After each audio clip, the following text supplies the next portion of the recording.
Hello, this is Tigger. I am not in Oklahoma. If you have followed my channel, you will know that I have hypothesized that crimes of the past were connected to events that we are seeing in the news today. I have continued to pore over information, and I hope I can show you all the dots that I've been connecting to come up with an audacious conclusion. These events include some of the most perverse humans, three-letter agencies, power elites, and events here and abroad.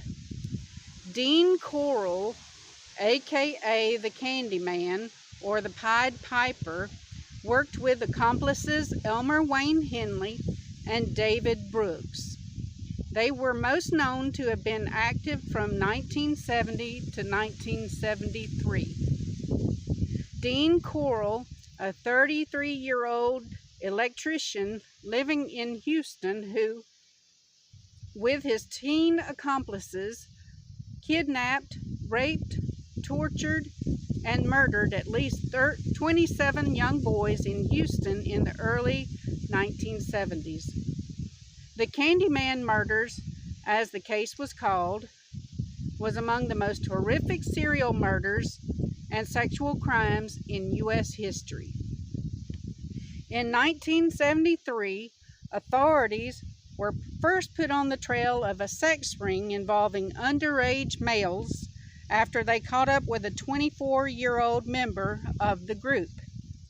The name of the organization was the Odyssey Foundation. Police caught up with its leader, John D. Norman. What they found were various pamphlets containing information on several young men, child pornography, and information on young boys and clients of the Odyssey Foundation. The confiscated evidence was enough to fill a pickup truck. How it would work is someone would pay a small fee to receive catalogs containing information on fellows, a code name for underage sex slaves that the clients would then purchase. This group would also cruise around looking for runaways at bus stops or straight-up abductions. The group reportedly had customers in LA and Chicago. When Norman was busted, police found over 30,000 index cards containing names of victims and customers in Norman's possession. An additional 50,000 to 100,000 were confiscated in his 1977 arrest in Illinois. Norman had networks in California, Dallas, Illinois, possibly more of the U.S., and purportedly had connections to ones overseas. It is unknown how large and successful his operation became, but by all accounts he had the names of several high-level members of society, including dentists, doctors, millionaires, and politicians. He seemingly continued operations even after being busted in 1977, in which Norman and Paskey were somehow still able to print and distribute his newsletter from prison. Their operation was called the Delta Project. In March of 1975, Houston police came across a cache of child pornography with pictures and films depicting 11 of Dean Corll's victims and 5 other children. That arrest led to the arrest of 5 people in Santa Clara, California. This suggests that Dean Corll was perhaps involved in a pedophile ring. In the 70s, John Wayne Gacy, aka Pogo the Clown, murdered some 29 victims that we know of. Some things we need to pay attention to are the fact that Gacy, a known felon, hosted a Democratic Party in which the president's wife, Rosalynn Carter, was in attendance. Gacy had an accomplice named Philip Paskey. Paskey was one of Dean Corll's accomplices. Gacy copied Corll's modus operandi right down to the use of a torture board. Also, Gacy claimed to be connected to some kind of mob. Now, we have all learned how certain American and Israeli organizations had ties among Hollywood and amongst powerful people in the upper echelons of society. We know through the likes of Charles Manson and Roman Polanski and many others that psychedelic drugs were distributed in Hollywood and among the power elites. It is rumored that Manson said that the reason why he killed the people that he killed was because they were into kiddie porn. We know that compromising situations and blackmail are the MO for chicken industrial asshats. These kind of sexual blackmail operations have proliferated over the years, bringing me to the next layer of my tale. Just as I explained the connections of powerful people to organized crime and human trafficking, this same activity of the Delta Project evolved into modern day pedogate and into activities of Ghislaine Maxwell and Jeffrey Epstein. Now, this is where I pause and tell you where I am. I am in Arkansas, in the town of Mena. I stopped at this little cemetery along the way because all of these local people, they like to get right up on your booty and like try to figure out what you're doing. So I've tried to find a quiet place to record. But anyway, I came here to the Mena airport. And so I will now be reading to you from some writing by Whitney Webb, published on August 23rd, 2019. Is called From Spook Air to the Lolita Express, the Genesis and Evolution of the Jeffrey Epstein-Bill Clinton Relationship.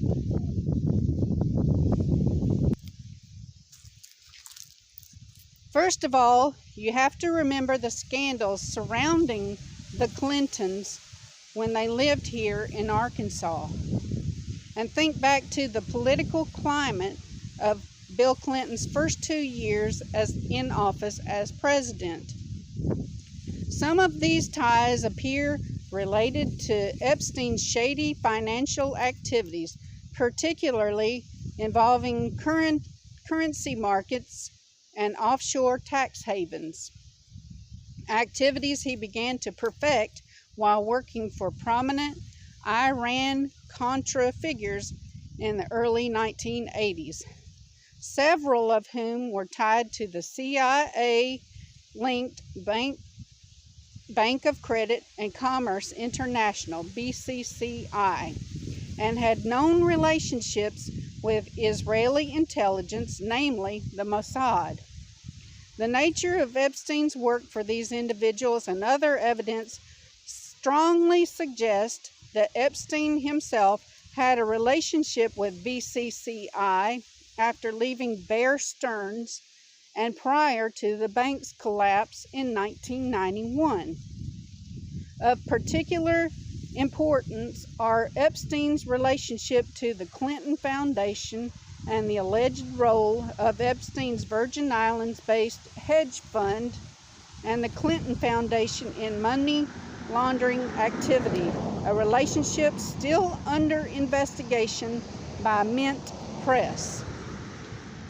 It is this tale of intrigue that fully reveals the extent to which these decades-old alliances between organized crime, the CIA, and Israeli intelligence has corrupted and influenced politicians of both political parties, both through the use of sexual blackmail and through other means of coercion. Far from being the work of a single intelligence agency or a single country, the power structure revealed by this network connected to Epstein is nothing less than a criminal enterprise that transcends nationality and is willing to use and abuse children in the pursuit of ever more power, wealth, and control. Existing for decades and willing to use any means necessary to cover its tracks, this criminal racket has become so integrated into layers of power in the United States and well beyond that it is truly too big to fail. Iran-Contra, Mena Airport, and the Clintons. When one thinks back to the now famous Iran-Contra scandal, names like Ronald Reagan, Oliver North, and Barry Seal come to mind. But former President Bill Clinton also played an outsized role in the scandal, using his home state of Arkansas, where he was then serving as governor, as a sort of rallying point for the CIA U.S. side of the Central American operation. Though efforts have been made to dismiss Clinton's role in the scandal, his direct intervention in the Contras' attempts to overthrow the Sandinista government of Nicaragua suggest that Clinton had some sort of personal stake in the efforts and was unlikely aloof to the major smuggling operation taking place in his state while he had been governor.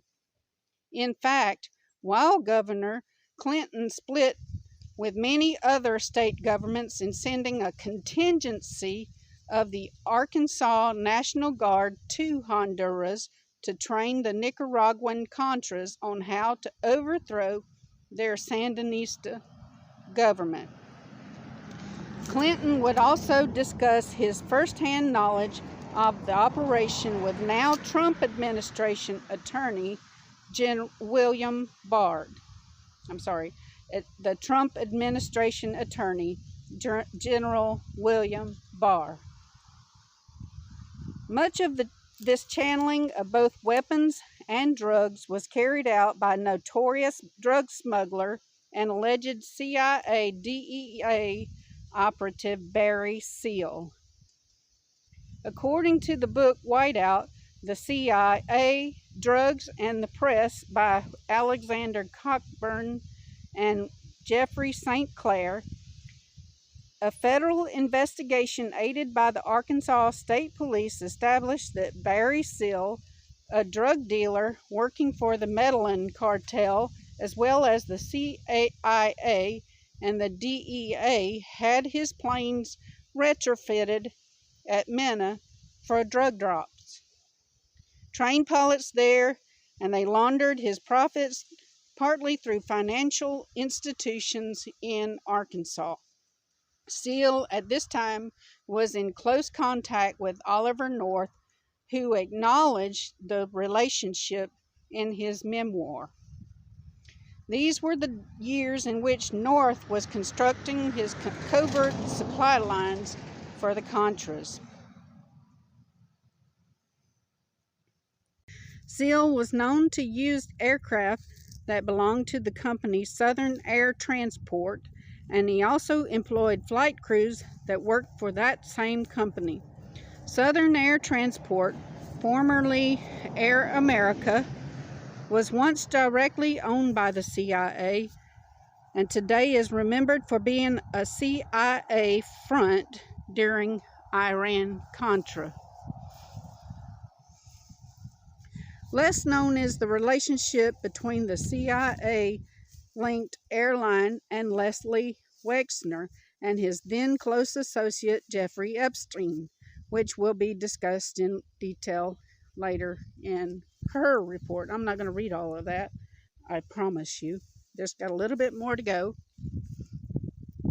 SEALs seem to always operate with much less than 6 degrees of separation from Clinton while the latter served as governor. In his 1999 confessional expose, Crossfire, witness in the Clinton investigation, former Arkansas policeman turned professional or personal driver and security guard for Bill Clinton, L.D. Brown, recounts how Clinton encouraged him to seek out a post at the CIA. Clinton allegedly went so far as to edit the essay Brown wrote for this employment application. The essay topic was drug smuggling in Central America. Upon receiving his application, the CIA put Brown in touch with none other than Barry Seal. Seal would later be gunned down in 1986 while serving 6 months probation for drug smuggling charges. Seal was not the only affiliate of Oliver North running a Contra-connected operation in Arkansas.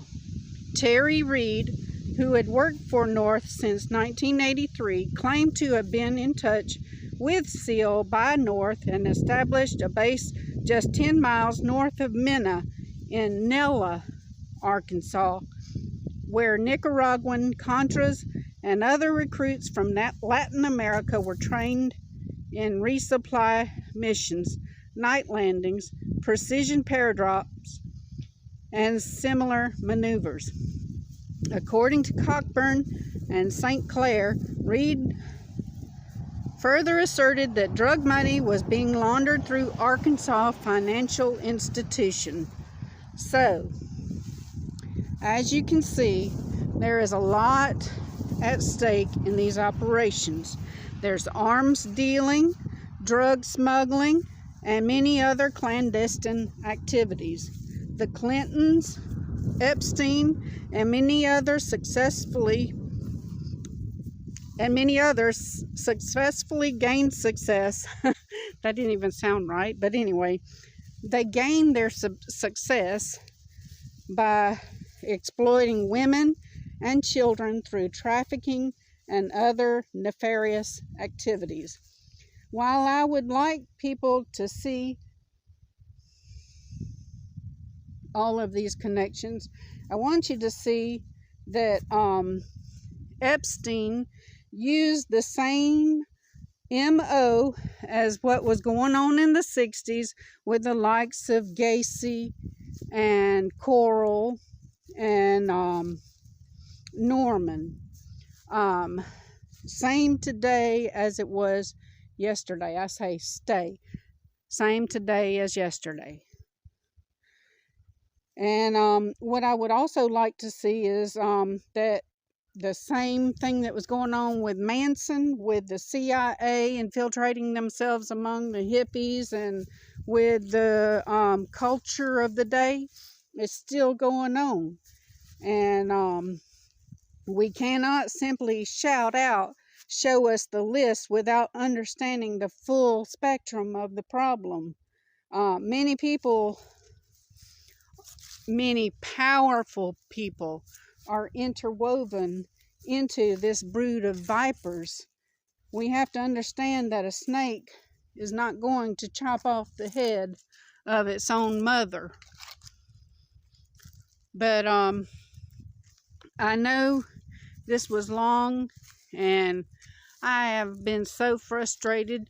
Like I said, I'm on these back roads trying to get here, and you know, people of Mena are probably just trying to get where they're going, but they get right on my bumper, and I'm trying to figure out where I'm going.